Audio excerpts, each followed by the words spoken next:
Hi YouTube subscribers, I am just sending you this blog message this evening. I am waiting for a train home. It's freezing cold because I'm in West Yorkshire. I unfortunately overestimated the temperatures for this time of year, and I made an executive decision a couple of weeks ago to stop wearing my thick heavy winter's coat, but sadly it was not the best of decisions because it's freezing, sub-zero conditions, and I still have another about 25 minutes to wait for this train. So I thought, what better time than check in with all my loyal subscribers. I have just been at a photo shoot today at Beneath Your Beautiful Studios, and it was a very good experience. It was a real glow up and really confidence boosting. They're all about body empowerment and embracing the skin you're in, with all your bumps and stretch marks and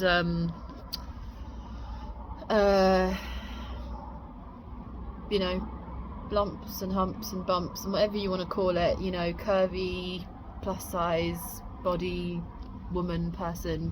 I just thought it was a great experience because ultimately we only have each day, and there's no point in comparing yourself to anyone else because you have to live with yourself for the rest of your life. And I think that for me, I feel that being in this place where I'm able to do photo shoots such as these is a really good example to set for my child, because at the end of the day, one day they're going to be grown up, and I want them to feel comfortable in whatever they end up looking like or seeming like. They need to feel that they're good enough and accept themselves for exactly who they are, and that's what I've decided to do today. So, you know, it's not often that I do this kind of thing. This was booked months ago, and a deposit paid, so I couldn't miss it.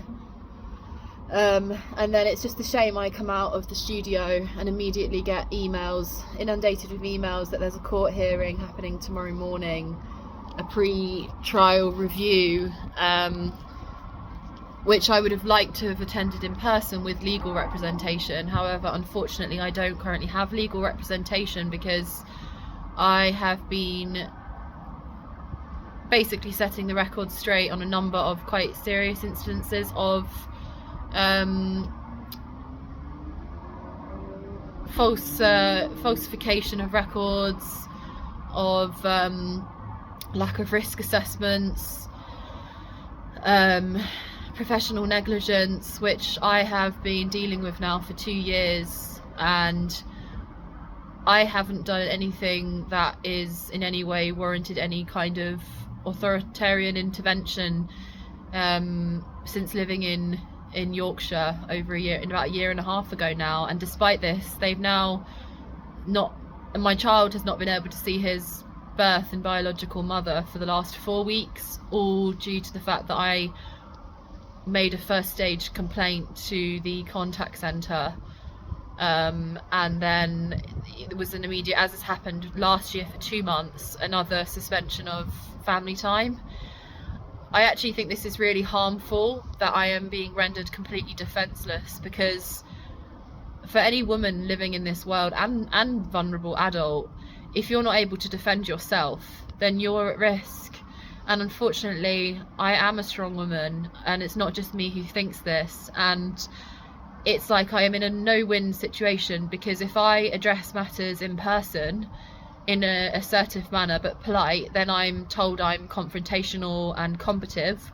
But then if I go and write polite emails, leave the centre to catch my train, and then write polite emails making a first stage complaint, then immediately suspension of contact. So it's almost like I'm expected to just have no voice and to be completely lacking in any kind of not able to assert what I think is acceptable professionalism, professional standards for when I'm with my child. you know, I could list the amount of childcare experience I have, and it's monumental. You know, I could write a 3-page CV just on childcare experience prior to becoming pregnant and having my, you know, bearing my line of descent, my lineage, my genealogy into the world. So I just think that it's uncalled for, you know, and I've made a lot of progress in terms of, well, I was doing fantastically well at the end of my pregnancy. I could write again a 10-page essay on all of the birth preparations I did, such as finding a doula, such as going to pregnancy support groups, calling up lactation helplines, downloading every pregnancy app under the sun, you know, utilising family members, you know, to support me, utilising professional contacts to support me in pregnancy, finding a flat all of my own volition in the centre of London for £1,000 a month and paying all of my own bills, and living with housemates at the end of my pregnancy for 3 months, and none of them leaving, none of them making any complaints, none of them ever expressing any level of dissatisfaction with living with me. And then despite that, when I was 39 weeks pregnant, on a Monday morning, and I just got back from my parents' house, suddenly 3 police officers from the Metropolitan Police knock on my door when I'm actually asleep with a huge pregnant belly and my birth pool deflated next to me, because I had gone via privatemidwives.co.uk and they'd written a 9-page document confirming that the assessment in my home, the blood tests, confirmed that I was having a healthy pregnancy and there was no risks identified and no reason why I couldn't have the early stages of labour at home, where any woman, you'll see millions of videos on YouTube of women spending early labour at home, and then, you know, if they feel they want to go to the hospital, they do, but there are millions and millions of women across the world for hundreds of years who have been having home births, and especially if you'd have a low risk pregnancy, which I did, there weren't any abnormalities in any of the scans, there weren't any abnormalities in any of the blood tests, and this is verified by the documentation. You know, it was my choice. You know, I was a fully grown woman and I know my body and I know my, you know, I knew my baby. I knew how he, you know, responded to the things I did. And that's why, you know, when I was nesting at home, I was being accused of isolating myself, when in fact I wasn't. There are millions of women at the end of a pregnancy where they do spend a lot of time at home, you know, watching comedies, watching sitcoms, you know, just relaxing, sitting on the balcony, and that's what I was doing. And then I was accused of isolating myself, as if, you know, resting during the end of pregnancy is not anything but a sensible thing to do, especially in such a chaotic city like London, central London, where I was living at the time.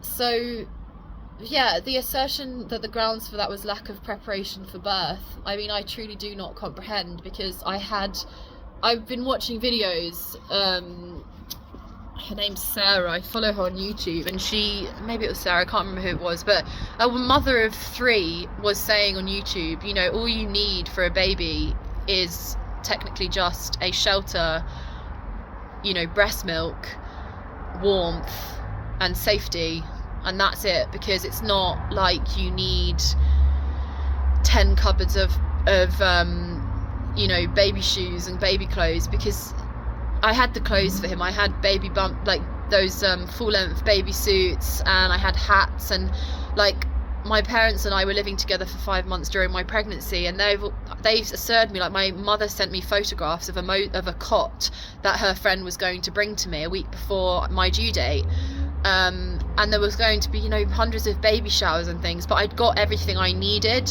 It was all in my room, and anyone who wanted to support me from local services in terms of filling in the gaps, like, okay, maybe a few more baby grows and things like that, like they could have done that, and they could have, you know, enforced maternity mates in Tower Hamlets that I'd received confirmation of ongoing support from them, and Donna, my health visitor at the time, who neither of whom had come and visited me in my home. They could have enforced things like that would have enabled me to, you know, retain my dignity and retain my independence and my own private life with my family that I'd created, and not have to kind of invade my home on a Monday morning, quite forcibly actually, and extremely terrifyingly, and put a 39 week pregnant woman through what was honestly one of the most distressing and traumatic experiences of my life. And me being me, I didn't do what a lot of women would do and do and I've seen do, which is scream a lot and refuse to comply, just basically scream a lot to prevent any kind of unfair, sorry, I'm just afraid to driving past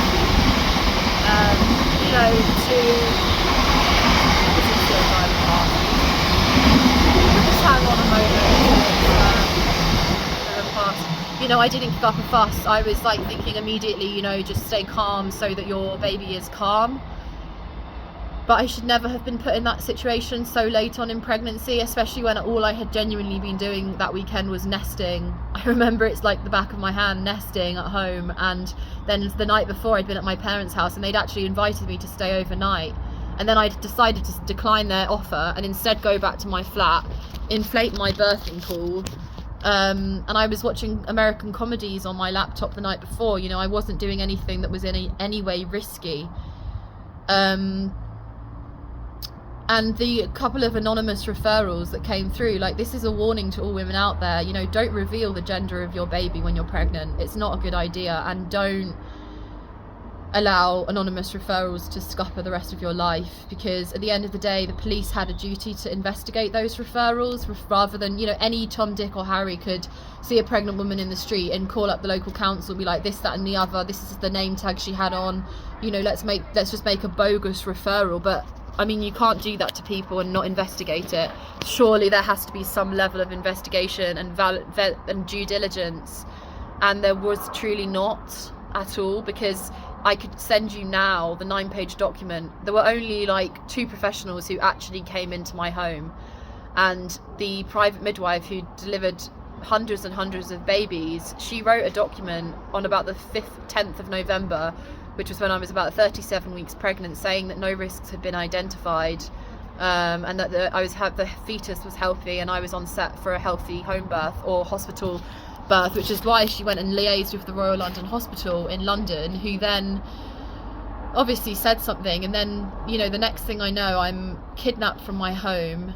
I'm put in a psychiatric asylum with loads of other mothers with criminal records and histories of,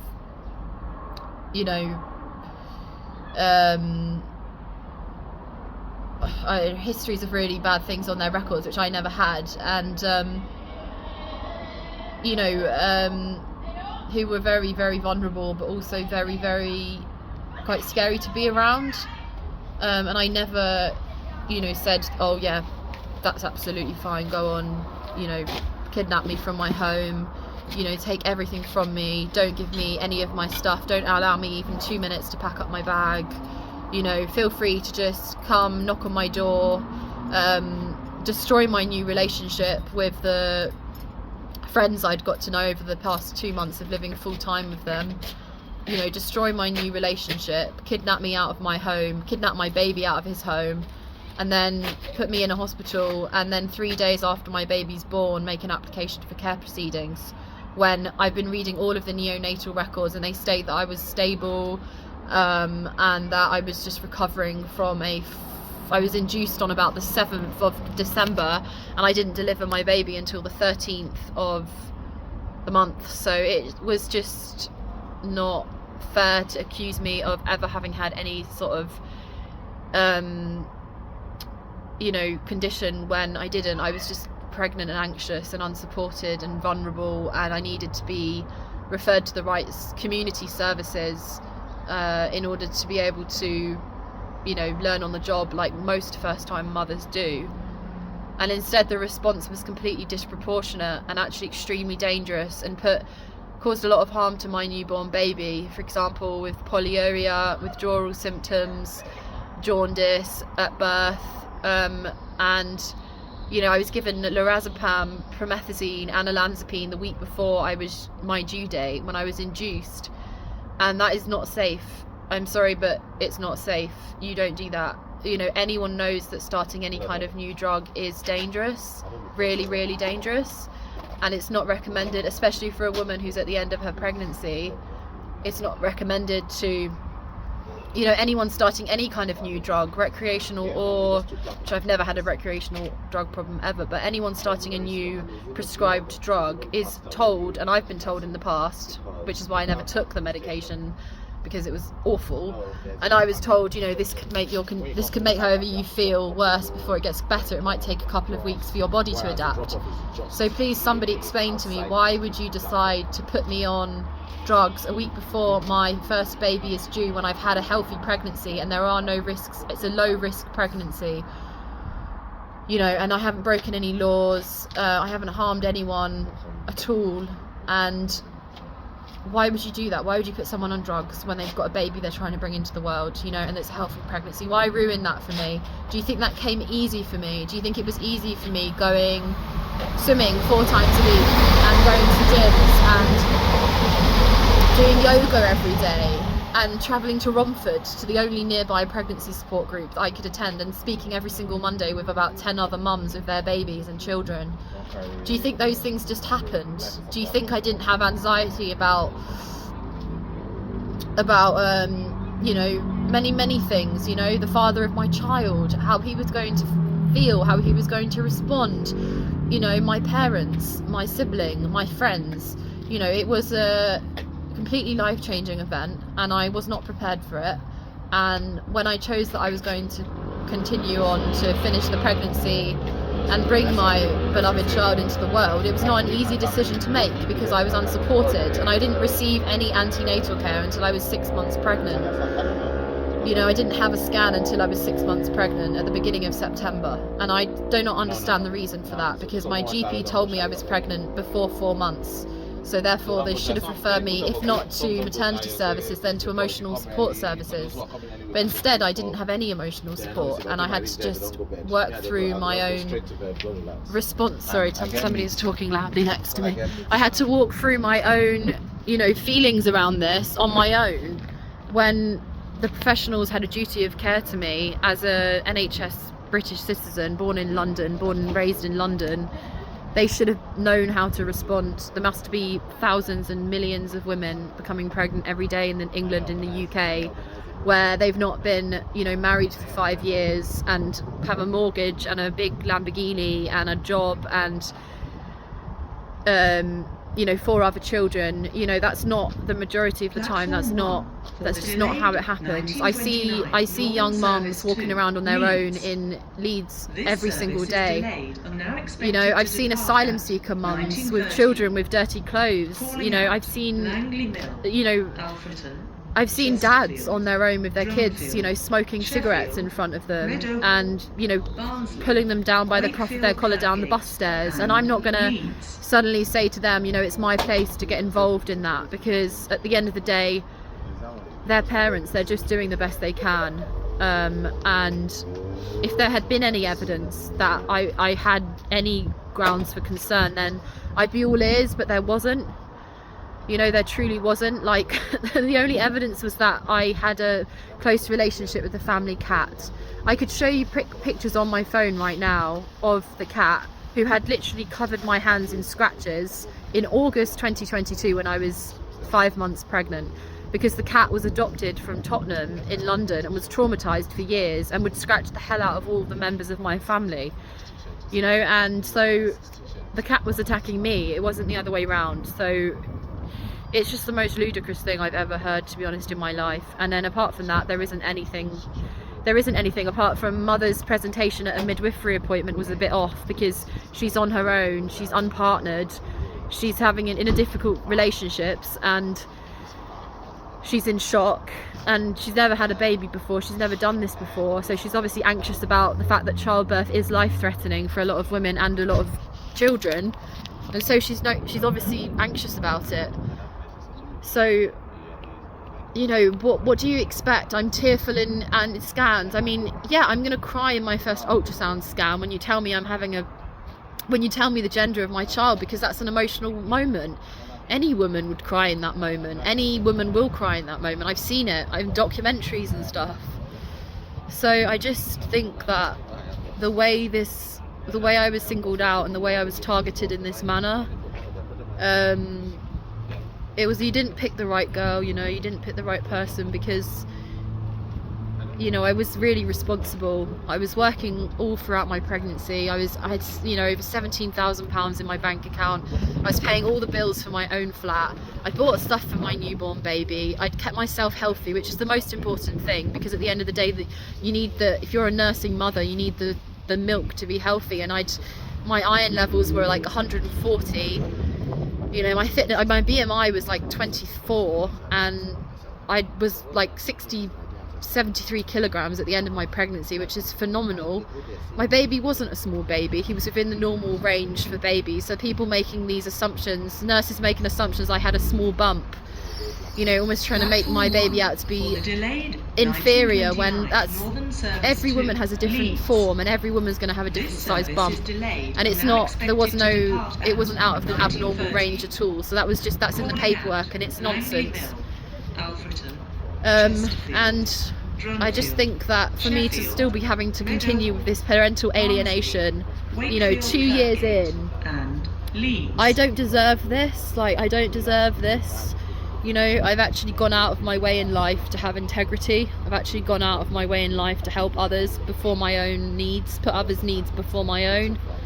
And I also have a lot of childcare experience, and I've done first aid courses. I've worked in hospitality for 10 years. I've done food hygiene courses, and I'm all open to parenting courses and anything that I have to do. But right now there is no rehabilitation plan. There never has been a rehabilitation plan, and I have these professionals coming into my home and taking up my time, and then not doing nothing to reunify me with my child, and nothing for my child to be reunified with either his mother or his father. No kind of relationship with his father, and then with his mother, a very distant one, where I have to wait to be told that I can see him for 2 hours, 2.5 hours away in a contact centre with 2 supervisors who speak to me aggressively, stand above me, actually knock toys off the table right next to me. Don't let me go out of the room. It's just like, I've lived in Paris for a year, I've lived in France on my own for a year, I've lived in Scotland for 3 years, I've kept myself alive, safe, fed, well, healthy for 4 years living out of this country.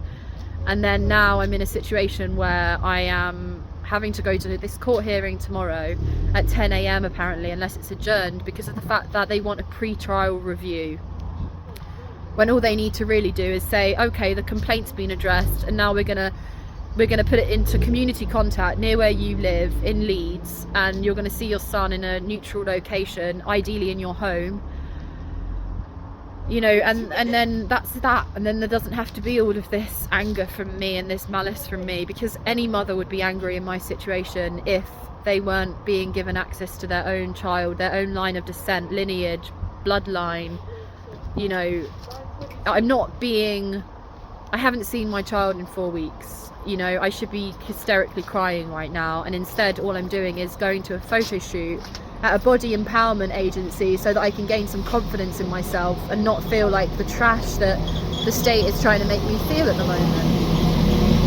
Anyway, I hope you have some better luck than I do, and I'm going to get on